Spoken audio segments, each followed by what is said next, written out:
Kapapasok lamang na balita.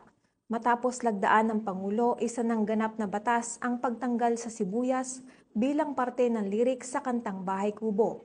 Matatandaan na pagpasok ng Oktubre ng nakaraang taon, pumalo sa 170 ang kada kilo nito, bagay na inaraya naman ng ating mga maralitang kababayan. Kaugnay nito bilang resulta ng pagpupulong sa pagitan ng Department of Trade and Industry o DTI at ng Department of Agriculture, simula nga ngayong taon ay wala na ito sa lyrics ng kanta dahil mula sa pagiging isang gulay, ito ay itinuturing na ngayong alahas. Bukod pa raw sa mga bulsa na nabutas sa mahal ng presyo nito, ay marami na ring pamilya ang nawasak sa pangangabilang bahay ni na Mister dahil sa kakulangan ng lasa ng luto ni Mrs. Nangako naman ng supply na suporta ng sibuyas ang gitnang silangan. Ito na marahil ang maituturing na isa sa pinakapambihirang transisyon sa kasaysayan, from gulay to alahas.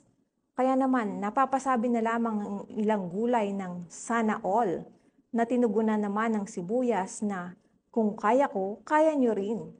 Hinaing naman ng mga Pinoy, sana sibuyas na lang ako. Bukod sa iniiyakan na, nagmamahalan pa. Wala pang formal na anunsyo kung ano ang ipapalit sa naiwang pwesto ng sibuyas.